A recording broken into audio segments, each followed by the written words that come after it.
Happy Thursday. Welcome to Tip Talk Thursday. You're going to be a little confused because we're going to talk about books, but it's because we have just gotten our money. We've ordered a lot of books. It's really has done an excellent job with the selection, and there's some great stuff, and we want to talk about it. And we're just going to briefly show you some of this stuff. These are some Ella Hopkins books. We've had all these books. They're not new to us, but they like to walk out of the library and find new homes. So we have some. If you've been interested and we haven't had them, here they are. So come back and check them out, and then bring them back to us, so the next person. It's weird that one of the ways you know a book is really good and people really like it is that it disappears. Like, people take it and don't bring it back. But please bring it back so other people can read it too, because they're awesome. Yes. So we also got this new Women in Science book. It is beautiful. Okay? It's beautiful inside and out. Proving that nonfiction does not have to be boring and horrible.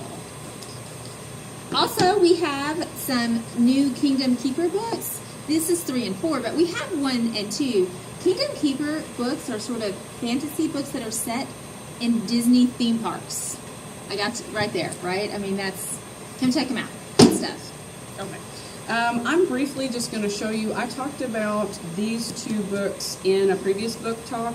This Star Glass, it is one of those we left hundreds of years ago on a spaceship to go colonize another planet. And by the way, this one is specifically designed to preserve Jewish cultural heritage. So you've got a lot of stuff about Jewish religion, you've got people stuck on a spaceship, you've got all kinds of conspiracy and crazy stuff going on as they are nearing the planet they're supposed to colonize. It's very good. I recommend it. It's here now.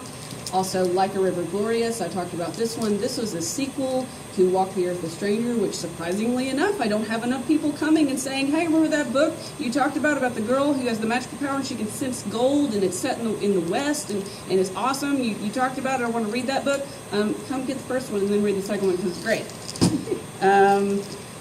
This is a new April Henry, The Girl I Used to Be. We have several of her other books as well. I'm not going to talk a whole lot about it because these usually just fly right off the shelves. It's a mystery, fast-paced. Check it out. This one I bought because I remember it being one of my favorite books when I was growing up, The Wolves of Willoughby Chase. I actually don't remember a whole lot about it because that's the way I roll with books, is I read it and it's gone, and I remember it was good, and I can tell you somewhat about it, but after that, poof, it's gone. But I would recommend it for people who want something quick, and slightly similar to like Lemony Snicket. Overly Dramatic Orphans is the way I phrased it earlier. Nice. I'm also going to point out real quick, I haven't read any of these books I'm about to talk about, by the way. So, this is 1 and 2 of a series that was, I believe, Camille Webb recommended that we purchase this. This is book 1 and book 2. And the premise is that there's a girl who meets a newly reincarnated mummy. Okay? So it's about Egyptian why not? gods, Why not? Characters, whatever. It's fantasy, obviously. But their covers are beautiful. Absolutely beautiful. So you can come and check it out if that sounds interesting to you. And then Score's got 2 more. So this is another one of those books that we've had in the library twice, and it keeps walking out because it's that good. It's a mystery by Natalie Richards. 6 months later, she wakes up, and her life is perfect. But she doesn't remember anything from the last 6 months, right? She was an average student, and now she's on track to be valedictorian. The high school hot boy wouldn't even look at her, and now they're dating.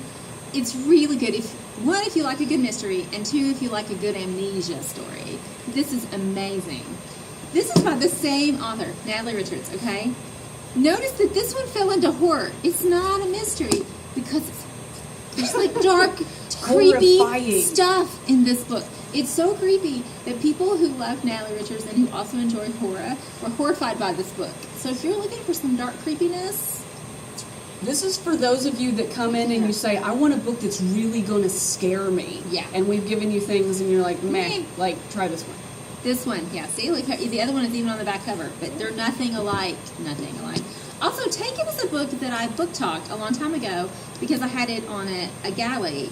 It's an adventure story, but it's slightly dystopian. You can imagine that there's a future society maybe where boys are heisted at their 18th birthday. Except these 2 boys are twins and only one of them gets gone. So it's really, really a good book. I also want to talk just briefly, we bought some more ACT books, some brand new 2017 books. If you're taking that December test, you want to come check one of these out, work your way through it and bring it back. Please don't check it out and keep it all year. Yeah, Kids, bring it back. everyone else needs the book too, even if you're taking the test more than once, okay? And let me assure you that letting it gather dust in your house doesn't help your ACT score, because my kids tried that, and it just, you get dusty books. Let's be honest. We also got a lot of new AP books. So this one specifically is the U.S. History test, but we got a lot of other tests. Again, if you want to come get them and work through the chapters you've done in class so far and then turn it back in, check it back out in another couple of months and then turn it back in, they're really great resources, but they only work if you open them and use them. Sure. So remember that we have them, and then remember when you take them out that other people might want to use them too. Yes. All right, these are the books I'm going to tell you about. I've not read these either, so I'm going off what I know about them from what I've read. But they sound cool to me. This one's called The Hit. It's by Melvin Burgess, and it is about a mythical, this doesn't exist, drug where you take the drug, you have the most awesome, intense week of your whole life, and then you die. So apparently people do this in this story. Like they think, oh, that's worth that. So this is about a person who's trying to decide, is he going to do this or not, you know? This one is by one of my favorite authors here recently, Matthew Kirby. Everything I've read by Matthew Kirby has been awesome, right? Awesome. Not just awesome. So I'm hoping this will be awesome as well. It's called Taste for Monsters. It's one of our Junior Library Guild books. And it is set in 1888 in London. You've got Jack the Ripper going around killing people in London. And the main character during this time is a girl who worked in a match factory and something happened and she was disfigured. And she goes to work as, I think, a maid to Joseph Merrick, the Elephant Man. Okay? So, that's the premise of the story. I don't know what's going to happen next. I'm going to read it and then I'll talk about it on a book talk. This one, Nevernight, I've seen this everywhere on the internet. It's by Jay Kristoff, who is one of the co-authors of one of my other current favorite books right now, the Illuminae and Gemina, which I'll talk about Gemina next week. But he's one of the people that writes that, and that book series is fantastic, so I'm hoping this will also be fantastic. But this one's marketed as Japanese steampunk, okay? The main character is a girl whose father was executed for treason, and she's going to be involved in this flock of assassins, it says. So it sounds bloody, it sounds action, it sounds intrigue, it sounds awesome to me. Okay, so I'm going to read that. This one is the first book in a series that is related to the Fallen Kingdom series. So if you've read any of the Fallen Kingdom series, I know there's a couple of people in the school that have read those. This is connected to that series. We also have all the ones in the Fallen Kingdom too. And there's a second book after this that I'm not holding up, but we bought it also. This one, I'm really looking forward to reading. This one is called If I Was Your Girl. It's written by a Tennessee author. I believe she lives in Chattanooga, possibly. She lives in Tennessee, Meredith Russo, and she is trans, and the character in this book is also trans. At her previous school, she went by Andrew. She's moved to a new school. She is now presenting as female, and she's going by Amanda. Then she falls in love. Okay, nobody at her new school knows she used to present as male. It's gonna be complicated. It's gonna be stressful. But I'm looking forward to reading it. Timely story. And this last one, Learning to Swear in America. Just sounds good. It just It sounds starts good. good. Okay, Learning to Swear in America. It's got a cute cover. This one is about a 17-year-old Russian physics prodigy, okay, who has been invited by NASA to come and try to figure out how the heck are we going to stop this asteroid from hitting the Earth and killing everyone.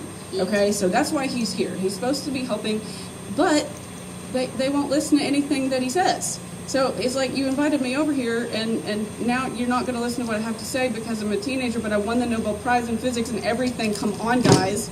No wonder he needs to swear. Yeah, so I haven't read it, but it sounds cool too, also. So Lots of new books ready to be processed. Miss Dalton has got a stack taller than her head back there that she's working diligently on. So this isn't even everything. So come in and ask us about new books, because you know how we love to sell books around here. We do. So come in and talk to us about books and what you'd like to read. And if we haven't ordered something that you're really interested in, know that we buy 99% of student recommendations. Come talk to us about what you want us to buy. You might also need to remind us if you told us about something. Just Yeah. check on it. We have people do It's that true. occasionally. It's not going to hurt our feelings. Sometimes I Yeah. forget. Sometimes it doesn't fit on an order. Whatever. Also, side note, if you checked out a book at the beginning of the year or even last year and you still have it, please bring it back. We're not going to yell at you. We're not going to fuss at you. We just want you to bring it back. And then if you have fines, just take care of them. Bring us a bottle of Germex. Bring us a box of tissues if you don't want to pay the fine or whatever. We don't stop cutting you off from checkout until you hit $10, okay? Don't think that just because you have a book or just because you have a fine, you don't get to check out more books. Please come talk to us. I know sometimes people say we're scary. We're totally not trying to be scary over here. We are trying to be nice. We are trying to be welcoming. Please just come in and talk to us because we just super desperately want you guys to read books. We do. That's really all we want in life, really. If you don't like the books that we have, just tell us what you want and we will try to get it. So it's good for Yes. everybody when you guys read and when we read. It's just It's good for the world. literate society and all Yes. that. Good stuff. So we'll see you next Monday with some personalized book talks, the books we actually read this week. You guys have a great weekend. Yes. See you next week. Yes.